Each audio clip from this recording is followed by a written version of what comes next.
व्याख्यान में आपने भगवान के परम मित्र अर्जुन के द्वारा कहे गए वचनों को सुना, जो कि पूर्व पक्ष है। उस पूर्व पक्ष में भी कुछ अवांतर पूर्व पक्ष है जो आज के व्याख्यान में मैं उपस्थापित कर रहा हूं। आप सब सावधान होकर सुने और संशय होने पर पूछें। गीता के पहले अध्याय के 35वें श्लोक में अर्जुन कहते हैं,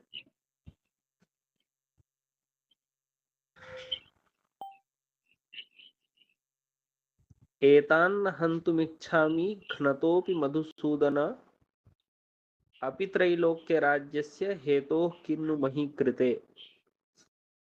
उसके बाद के श्लोक में अर्जुन कहते हैं, निहत्य धार्तराष्ट्रान्नः का प्रीति स्यात् जनार्दन पापमेवाश्रयेदस्मान् हत्वैतानाततायिनः।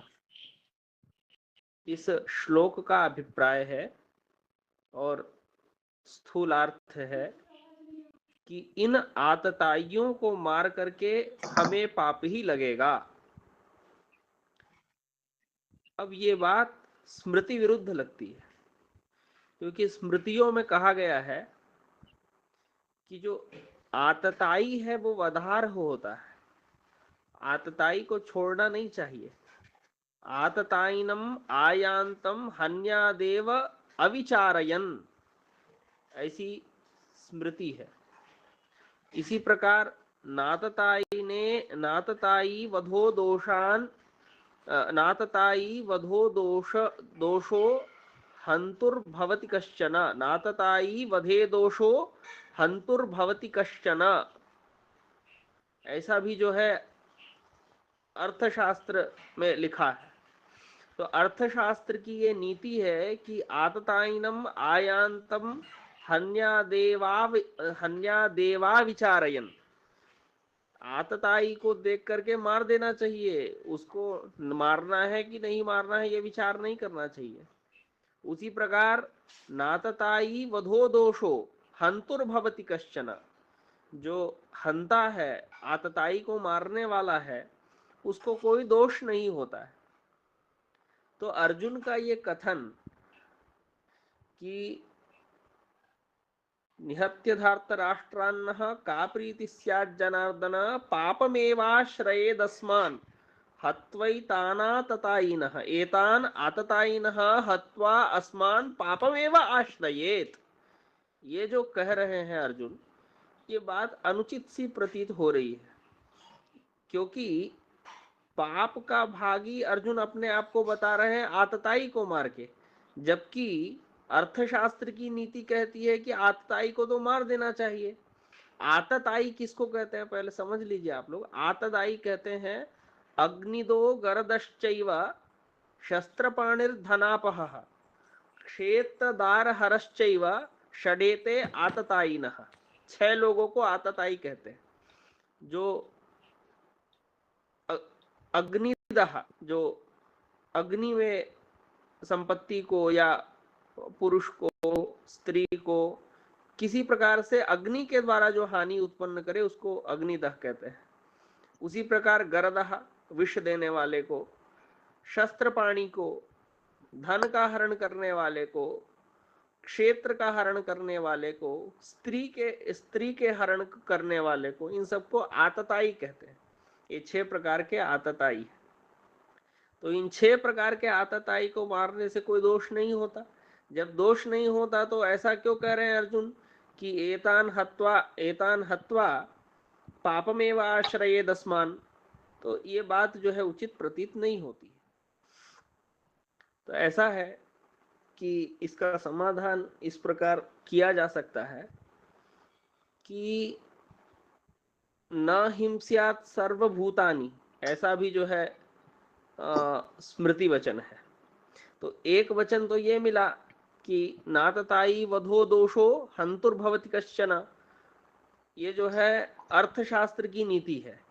और न हिंस्यात् सर्वभूतानि, ये जो है धर्मशास्त्र की नीति है, अर्थात धर्मशास्त्र का वचन है। तो स्मृत्योः विरोधे न्यायस्तु बलवान व्यवहारतः, ऐसा न्याय है। यदि स्मृतियों में विरोध हो तो न्याय वही होता है जो बलवान होता है। और ये लोक में भी देखा जाता है कि जब दो लोगों में विरोध हो तो जो बलवान होता है उसका ही जय होता है। तो यहाँ दो नीतियों में विरोध हुआ, एक तो जो है अर्थशास्त्र की नीति है और एक नीति है धर्मशास्त्र की। अर्थशास्त्र की नीति है कि नातताई वधे दोषो हंतुर्भवति कश्चन, आतताई के वध में कोई दोष नहीं होता, बिना विचार किए ही आतताई का वध कर देना चाहिए, यह अर्थशास्त्र की नीति है। और धर्मशास्त्र की नीति है न हिंस्यात् सर्वभूतानि। अब इन दोनों नीतियों में कौन सी नीति बलवान है? तो न हिंस्यात् सर्वभूतानि, यही नीति बलवान जो है लगती है, यही नीति बलवती प्रतीत होती है। क्यों? क्योंकि अर्थशास्त्रात् तु बलवत् धर्मशास्त्रमिति स्थिति ही, ऐसा जो है नियम है कि अर्थशास्त्र की अपेक्षा धर्मशास्त्र जो है बलवान होता है। तो प्रथम जो नीति है नातताई वधे दोषो हंतुर्भवति कश्चन, ये अर्थशास्त्र की नीति है। और न हिंस्यात् सर्वभूतानि, ये धर्मशास्त्र की नीति है।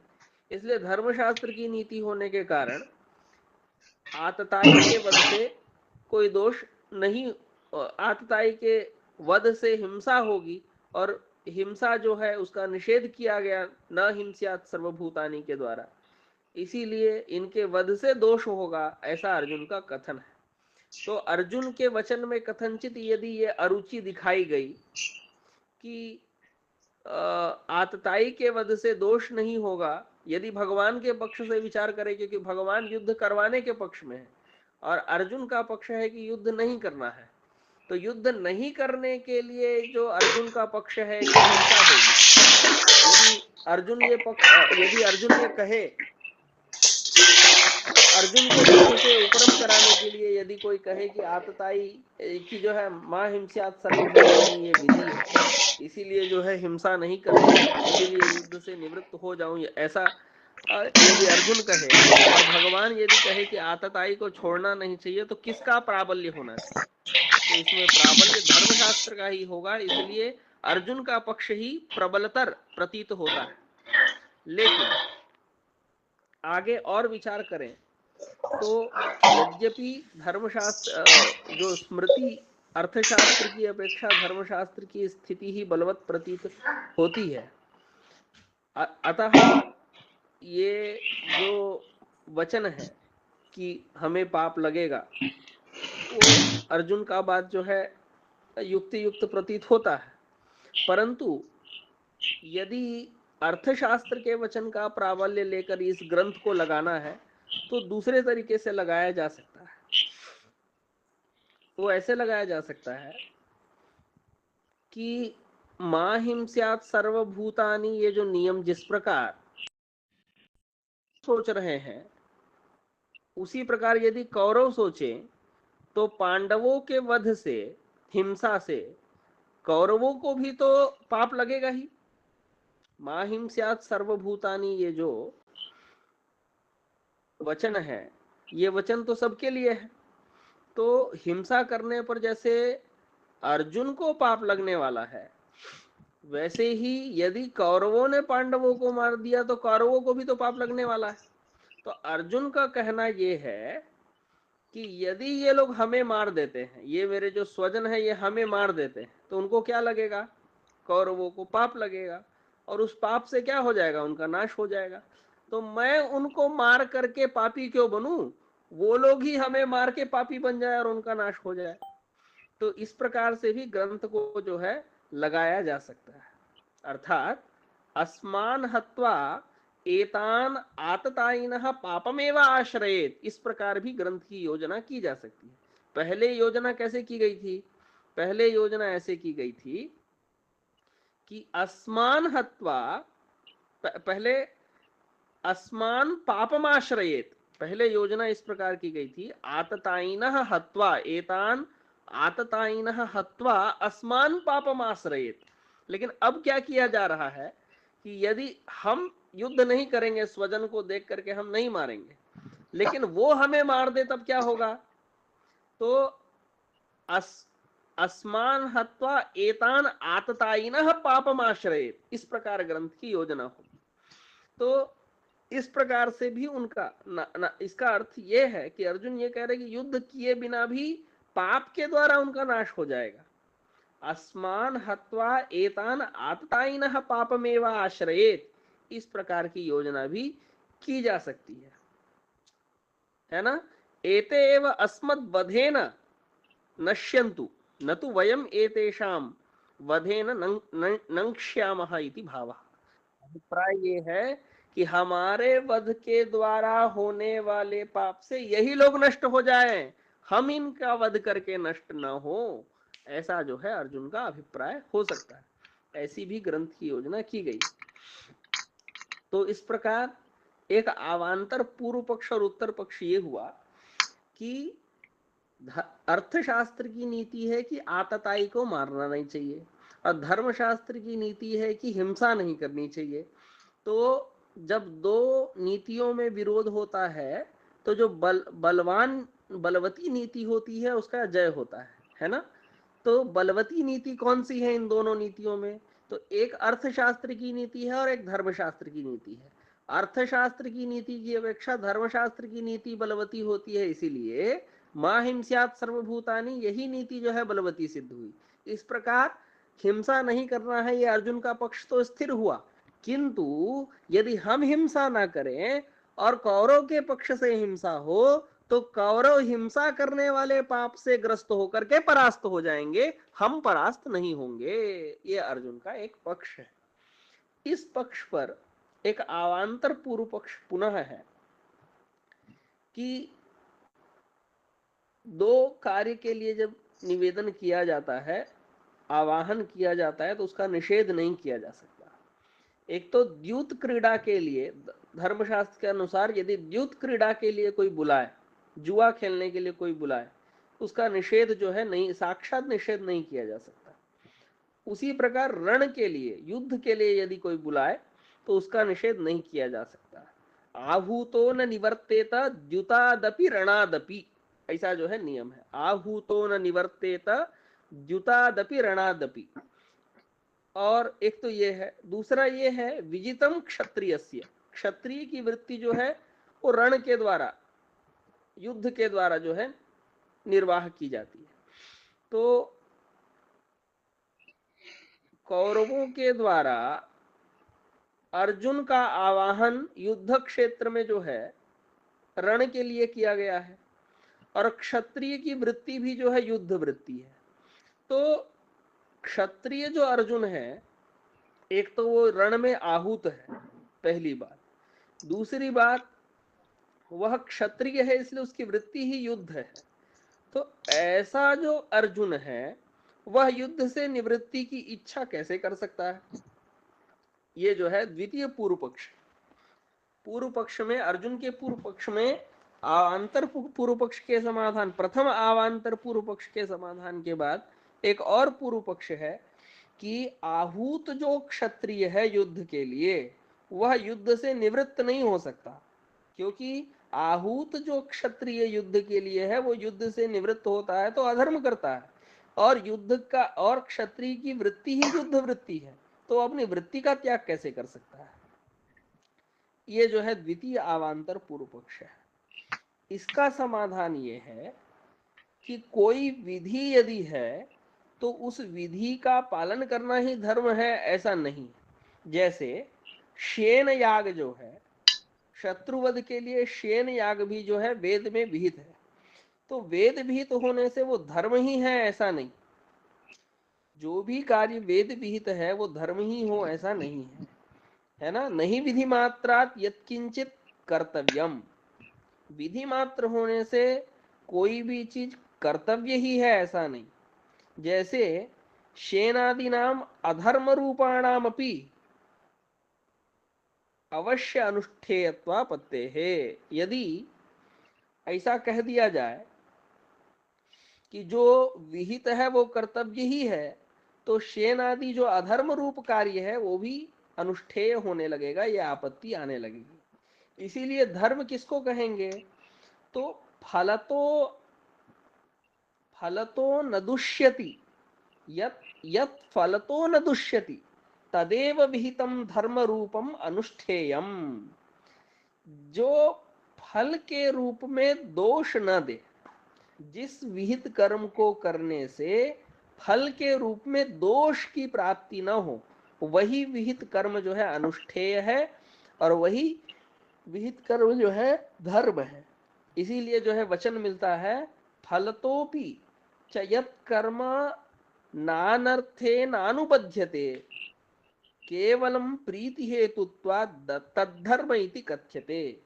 ऐसा कर्म जो फलतः अनर्थ को न देता हो, केवल प्रीति का ही हेतु बनता हो, वही जो है धर्म है। इसीलिए शेनादि जो विहित कर्म है वो पापानुबंधी होने से जैसे अननुष्ठेय है, उसी प्रकार युद्ध भी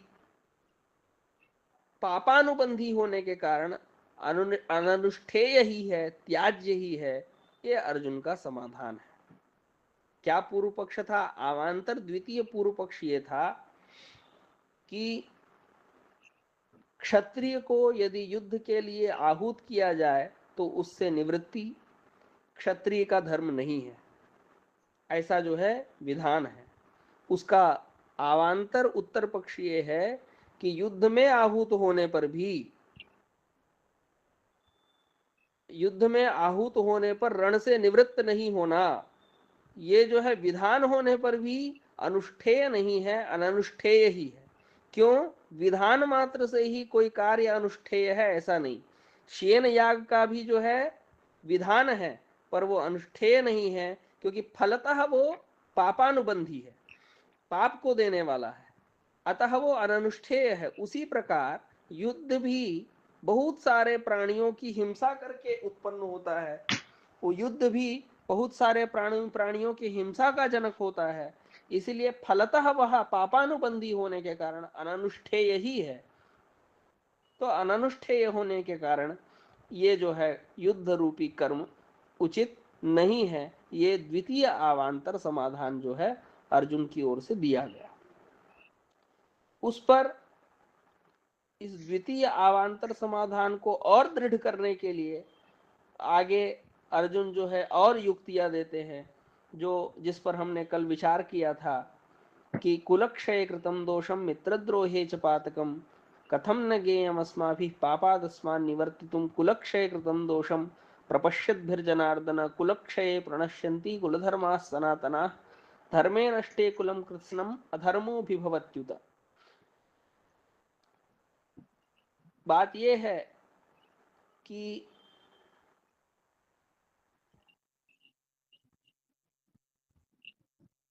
जब युद्ध में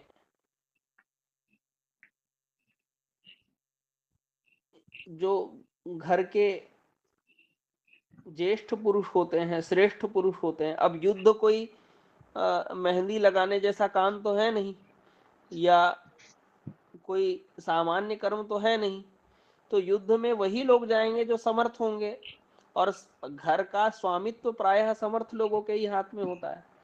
तो यदि वो समर्थ लोग युद्ध में मारे गए, जो अनुष्ठान करने वाले, धर्म का अनुष्ठान करने वाले जो वृद्ध लोग हैं, वृद्ध माने वयोवृद्ध से अभिप्राय यहाँ पर नहीं है, युद्ध में सक्षम जो वृद्ध लोग, ऐसे जो अनुष्ठात्री धर्म के अनुष्ठाता जो वृद्ध लोग हैं, उनके अभाव होने पर जो घर पर बचे हुए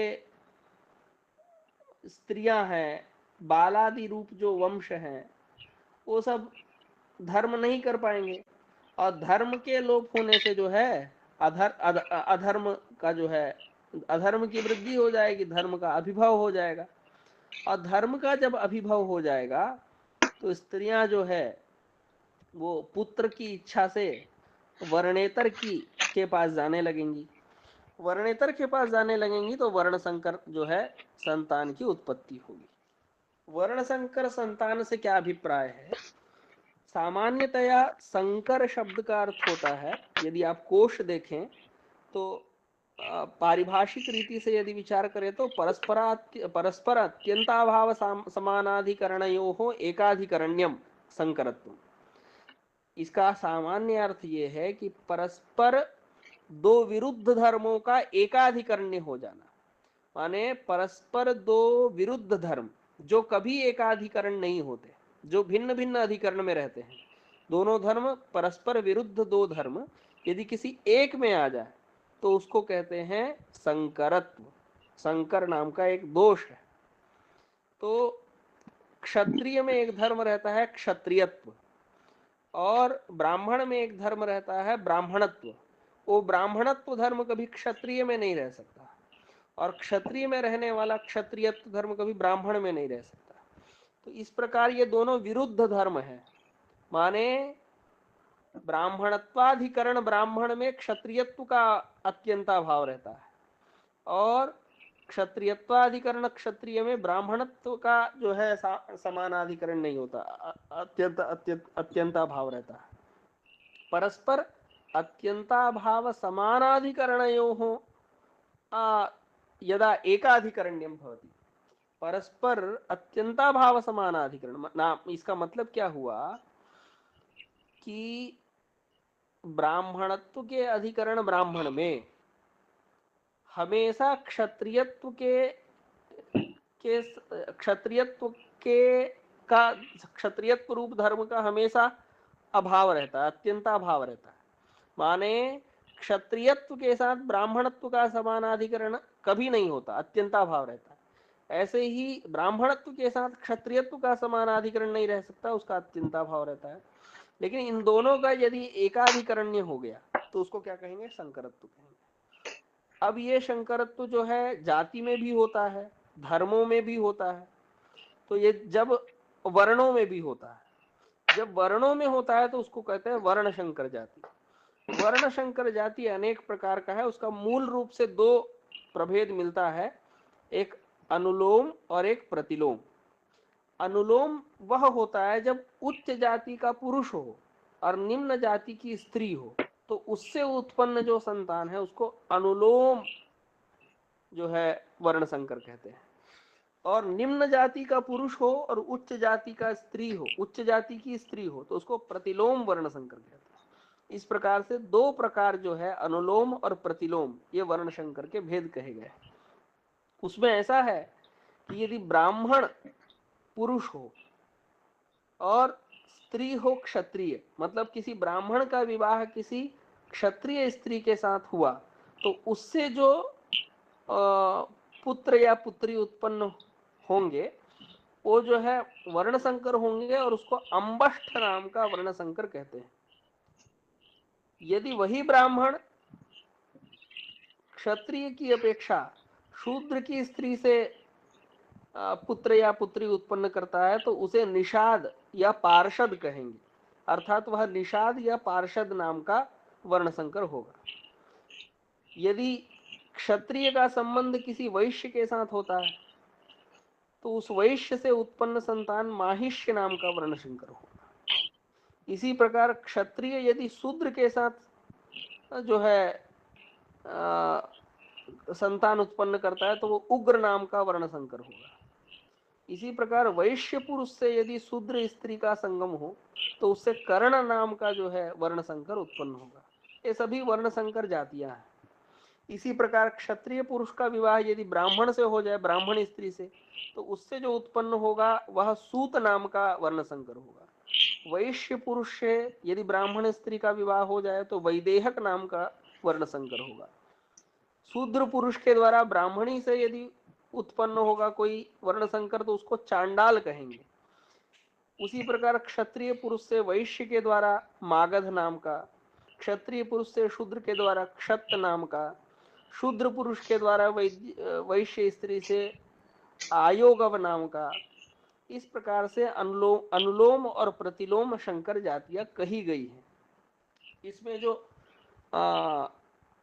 यदि सामाजिक दृष्टि से देखा जाए तो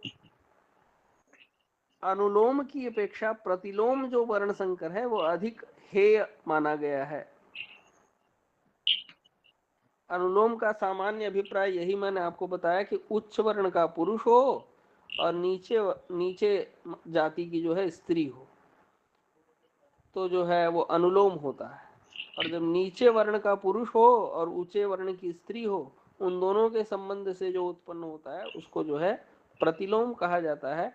ये प्रतिलोम जो है अनुलोम की अपेक्षा ज्यादा घृणित माना गया है।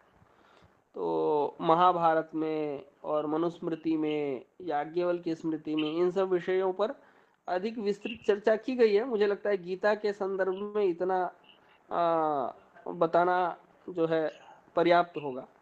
तो इस प्रकार पुनः मतलब अपने पूर्व पक्ष को दृढ़ करने के लिए अर्जुन के द्वारा ये बातें कही जा रही है।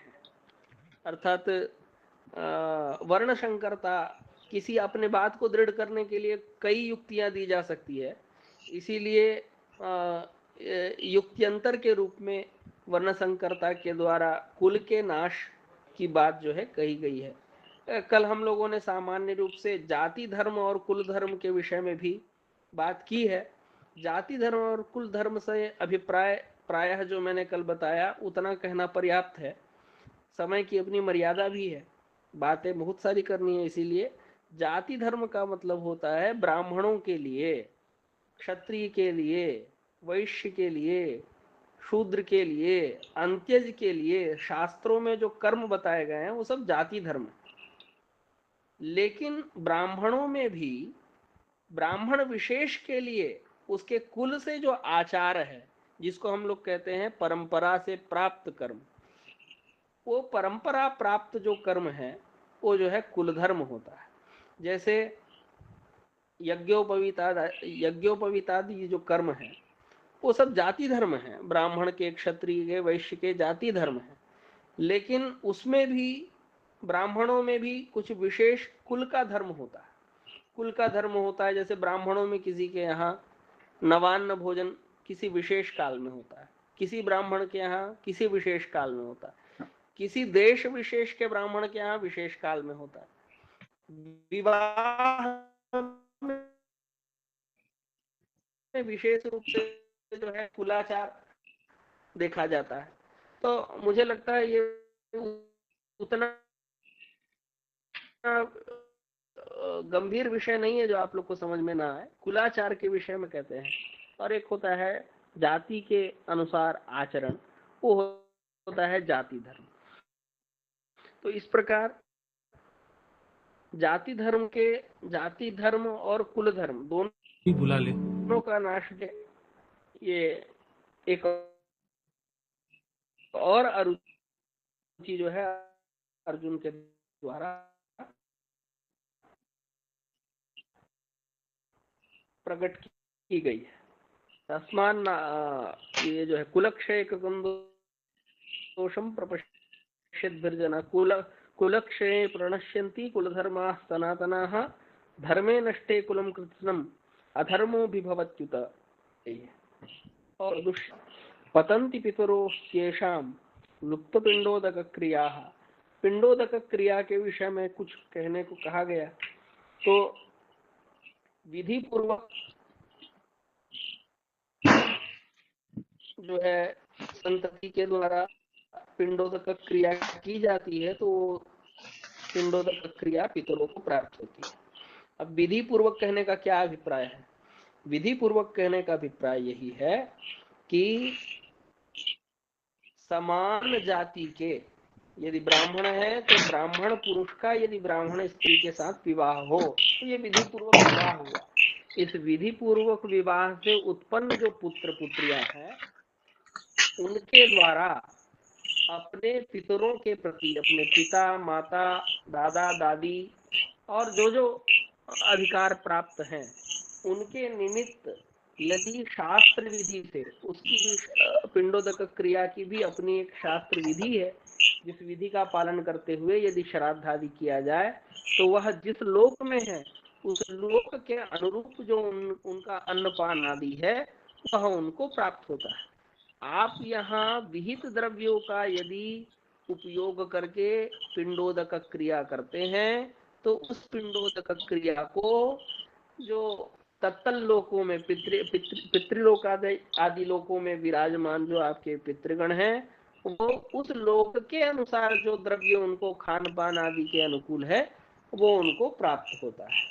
जैसे एक देश में रहने वाला कोई व्यक्ति उस देश की मुद्रा को प्राप्त करता है डॉलर के रूप में, लेकिन यदि वह देशांतर में रहने वाले भारत में रहने वाले अपने स्वजन को उस धन को भेजता है तो वह डॉलर के रूप में नहीं अपितु रुपया के रूप में उसे प्राप्त करता है। उसी प्रकार हम इस मर्त्य लोक में जब अपने पितरों के निमित्त कुछ दान करते हैं या श्राद्ध आदि में किसी द्रव्य का उपयोग करते हैं तो वह द्रव्य उनके उस लोक में जिस लोक में वो हैं उस लोक के अनुकूल जो उनको तृप्ति प्रदान कर सकता है उस रूप में वो द्रव्य उनको प्राप्त होते हैं। अब इसमें कुछ विसंगतियां हैं जो जरूर समझनी चाहिए। कुछ लोग ये कहते हैं कि गया श्राद्ध कर लिए तो अब जो है हमको पिंडोदक क्रिया करने की आवश्यकता नहीं है, ऐसा कुछ लोगों में भ्रांति है। लेकिन ऐसा नहीं है।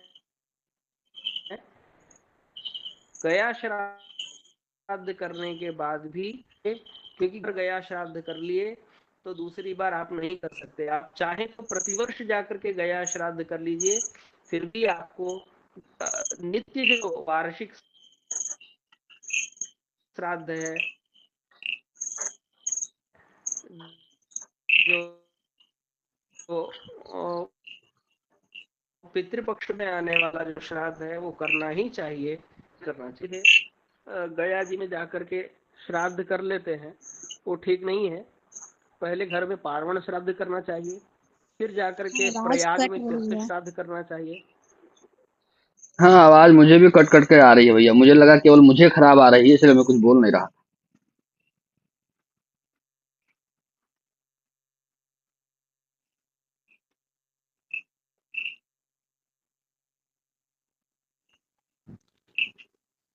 तो गया श्राद्ध की भी अपनी एक स्वतंत्र विधि है, उस विधि से श्राद्ध करना चाहिए। मनमाने ढंग से सीधे सीधे गया में जाके श्राद्ध नहीं, घर पर पहले पार्वण श्राद्ध करना। श्राद्ध की भी कोई भेद है तो पहले घर पर पार्वण श्राद्ध करना चाहिए, फिर जाकर के प्रयाग में तीर्थ श्राद्ध करना चाहिए, काशी में जाकर के त्रिपिंडी श्राद्ध करना चाहिए, फिर जाकर के गया में विशेष वहाँ 54, 16 ऐसे कई विधान हैं, विशेष विशेष स्थान है वहाँ, उन सब जगहों पर जाकर यथाशक्ति श्राद्ध करके फिर पुनः घर पर आकर के और जो है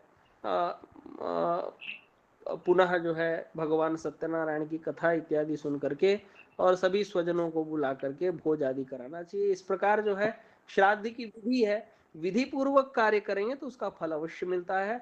ये सब श्राद्ध में जो है आप लोगों को जानना चाहिए। और तर्पण तो प्रतिदिन करना चाहिए पितरों के प्रति गुरुजनों के प्रति तर्पण तो प्रतिदिन करना चाहिए स्नान के पश्चात। ये सब जो है पिंडोदक क्रिया जो है वो वही कर सकता है जो विधि पूर्वक विवाहित दंपत्ति से उत्पन्न है। जो विधि पूर्वक विवाहित दंपत्ति से उत्पन्न नहीं हो उसके द्वारा की जाने वाली सारी क्रियाएं नष्ट हो जाती हैं, इसीलिए उनके द्वारा पितर संतुष्ट नहीं होते और उनका ऊर्ध्वलोक से अधोलोक में पतन हो जाता है। इस चिंता को जो है अर्जुन प्रकट करते हुए कहते हैं पतंति पितरो येषाम लुप्त पिंडोदक क्रिया।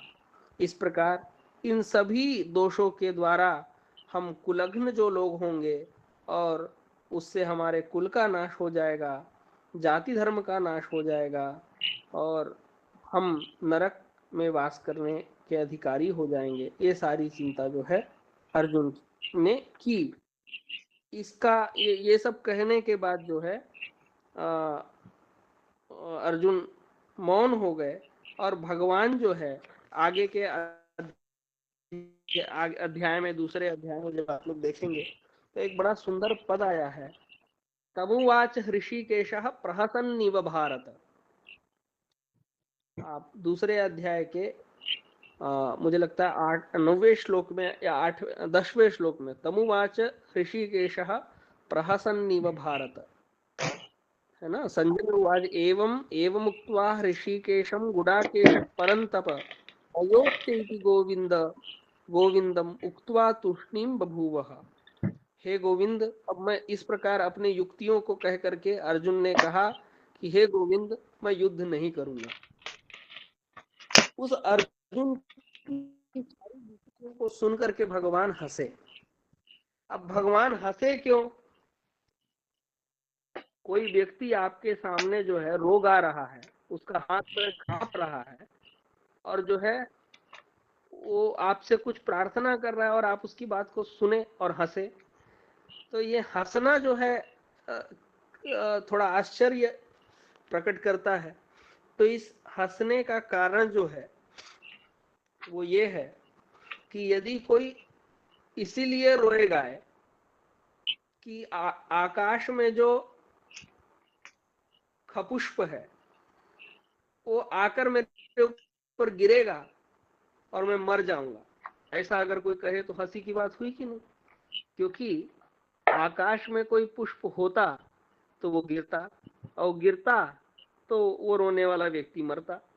तो इसीलिए कोई व्यक्ति अपने आप को बहुत बुद्धिमान समझ करके अलीक पदार्थ को बोले तो सुनने वाला बुद्धिमान व्यक्ति जो जानता है कि अलीक पदार्थ ये बोल रहा है वो हंसे नहीं तो क्या करे। तो भगवान के हंसने का कारण यही था कि बहुत बुद्धिमानी की बात करने वाला जो अर्जुन था वो जो है अज्ञानी की तरह बात कर रहा था, मतलब अज्ञान परिपूर्ण बातों को बोल करके और जो है दुख में था, इसीलिए भगवान हंसे। इसी बात को जो है टीकाकारों ने भी जो है द्योतित किया है। मूढ़ोप्ययम् अमूढ़वत् वदति इति प्रहसन्निव इदं वक्ष्यमाणम्। यह मूढ़ भी, यह मूर्ख भी अमूर्ख की तरह बोल रहा है।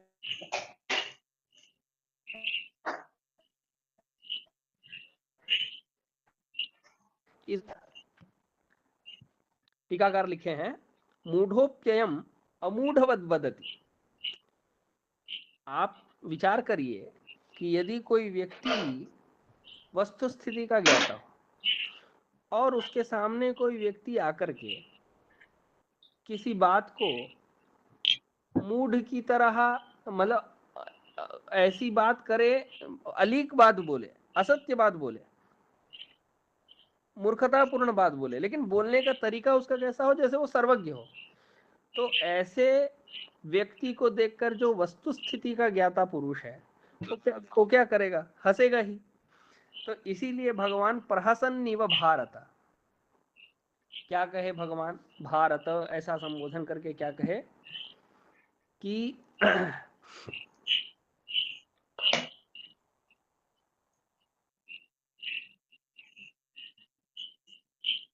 मूढ़ोप्ययम् अमूढ़वत् वदति इति प्रहसन्निव। अब इस अर्जुन की मूढ़ता क्या है? अब देखिए, बहुत सारी बातें अर्जुन ने युक्ति युक्त कही, पर उनकी बातों में एक जो मूढ़ता है, वो मूढ़ता क्या है? यही मुख्य उत्तर पक्ष है। अर्जुनस्य देहनाशे आत्मधीः स्वधर्मे युद्धे च अधर्मधीः इति मोहद्वयम्। यही अर्जुन की मूढ़ता है। फिर से मैं कहता हूं, अर्जुनस्य देहनाशे आत्मधीः। मेरी आवाज आ रही है स्पष्ट? हाँ भैया, बिल्कुल क्लियर है। अर्जुनस्य देहनाशे आत्मधीः स्वधर्मे युद्धे च अधर्मधीः इति मोहद्वयम्। अर्जुन का दो मोह है, वो दो मोह ही जो है अर्जुन की मूढ़ता है। अर्जुन देह के नाश से आत्मा का नाश समझ रहा है। उसको लगता है कि यदि मैं अपने पितामह के, अपने मित्र के, अपने गुरु के, अपने बंधु बांधवों के शरीर को मार दूंगा तो मेरे बंधु बांधव, मेरे गुरु, मेरे आचार्य, मेरे मित्र मर जाएंगे, ऐसा वह सोच रहा है। उसकी बातों से ऐसा लग रहा है। इसीलिए देह के नाश होने पर आत्मा का नाश हो जाएगा, यह जो अर्जुन सोच रहा है, अर्जुन का यह जो मोह है, यह जो है उसकी एक मूर्खता है। दूसरा, वह युद्ध क्षेत्र में खड़ा है, और युद्ध क्षेत्र में खड़ा होने पर भी वो ब्राह्मण नहीं है, दुर्भाग्य से क्षत्रिय है, और क्षत्रिय हो करके युद्ध रूपी धर्म में अधर्म देख रहा है, यह उसका मोह है। तो अर्जुनस्य देहनाशे आत्मनाशधीः स्वधर्मे युद्धे च अधर्मधीः इति मोहद्वयम् तत्र आद्यम, उसमें जो प्रथम है आत्मनाश में, देहनाश में आत्मधी, वो जो है अशोच्य है, वह शोक करने योग्य नहीं है। क्यों? जीव के मरने पर भी आत्मा का नाश नहीं होता है, ऐसी श्रुति है। जैसे घट के अंदर रहने वाले आकाश का नाश घट के नाश होने पर नहीं होता, घट के नष्ट होने पर भी घटावच्छिन्न जो आकाश है, घट के अंदर रहने वाला जो खाली स्थान है, आकाश है, वो रहता ही है। इसका मतलब क्या हुआ कि उपाधि के नष्ट होने पर भी जो उपहित है वह नष्ट नहीं होता। वैसे ही हमारे आत्मा की उपाधि है हमारा शरीर, तो शरीर के नष्ट होने पर भी जो है आत्मा का नाश नहीं होता। और देखिए, आपको एक लोकप व्यवहार बताता हूं। जो आत्मा विशिष्ट शरीर है, उसको यदि कोई मारे तो कोई क्या कहेगा? उसने अपने पिता को मार दिया, उसने अपने गुरु को मार दिया, उसने अपने आचार्य को मार दिया, ऐसा व्यवहार होता है। लेकिन यदि आत्मा शरीर से निकल जाए, जो प्राण है वो निकल जाए, तो उसको चिता पर रख करके जलाने पर भी कोई क्या ये कहता है कि इसने अपने पिता को मार दिया, या अपने आचार्य को मार दिया, या अपने गुरु को मार दिया? कोई नहीं कहता। इसका मतलब पिता, गुरु, बंधु बांधव, ये व्यवहार किस में हो रहा है? प्राण में कि शरीर में, चेतन में कि अचेतन में? यदि प्राण विशिष्ट देह को यदि कोई पुरुष मारे तो ये व्यवहार होता है कि इसने अपने पिता को मारा, इसने अपने बंधु को मारा, इसने अपने मित्र को मारा, इसने अपने पत्नी को मारा। लेकिन प्राण के निकल जाने पर उसी बंधु बांधव के देह का जब चिताग्नि पर भस्म किया जाता तो कोई नहीं कहता कि इसको जो है इसने अपने बंधु बांधव को मार दिया। इसका मतलब पिता, माता, गुरु, बंधु बांधव कौन है? चेतन कि अचेतन? यदि चेतन है तो अर्जुन किसको मारने की बात कर रहा है? चेतन को कि अचेतन को? यदि चेतन को मारने की बात कर रहा है तो यह संभव नहीं है, और अचेतन को मारने की बात कर रहा है तो मरा हुआ ही है। तो अर्जुन किसको मार करके दुखी होने की बात कर रहा है? यही बात जो है प्रामाणिक रूप से टीकाओं में लिखी हुई है कि प्राणोह पिता, प्राणोह माता, प्राण आचार्य इत्यादि, ये श्रुति वचन है कि प्राण ही माता है, प्राण ही पिता है, प्राण ही आचार्य है। अर्थात जो चेतन है, आत्मा है, वही पिता, माता और आचार्य हैं। उसमें जो जड़ है, शरीरांश है, वह माता पिता नहीं है।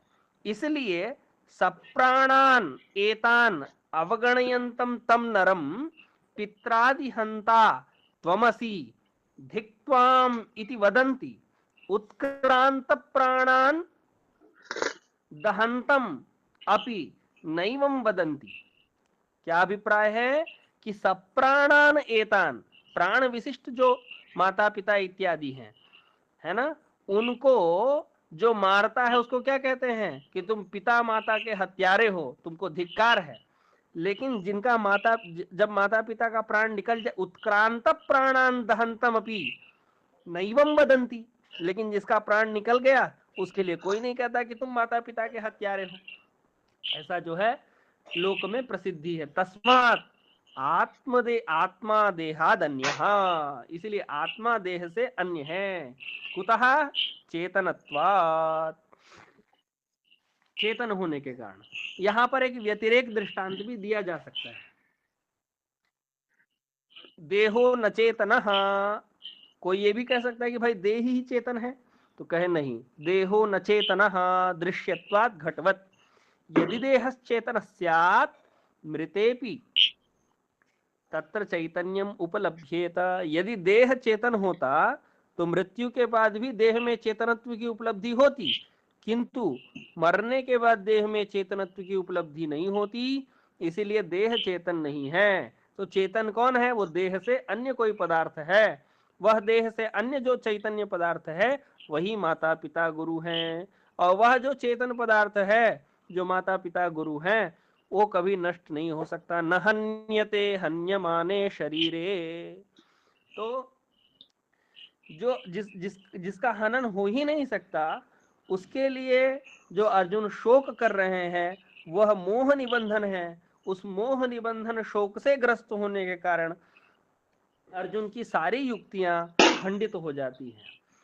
दूसरी बात, जो युद्ध भूमि में क्षत्रिय के लिए धर्म कहा गया युद्ध, उस धर्म में वह अधर्म का दर्शन कर रहे हैं, यह भी उनके मोह निबंधन दोष का ही उपलक्षक है। इसीलिए अर्जुन दूसरों में दोष देख रहे हैं कि लोभोपहत चेतसः, लेकिन उनको ये नहीं समझ में आ रहा है कि वो स्वयं मोहोपहत है, मोह से ग्रस्त हैं। तो अर्जुन की सारी बातें मोहग्रस्त होने के कारण अज्ञानावृत है। इसीलिए अर्जुन का पूर्व पक्ष कौरवों का जो पक्ष है उसकी अपेक्षा अर्जुन का पक्ष भी पूर्व पक्ष के रूप में ही प्रतीत होता है, मोहग्रस्त होने के कारण। इस प्रकार समय की सीमा में मैं अपना व्याख्यान यहीं पर समाप्त करता हूँ।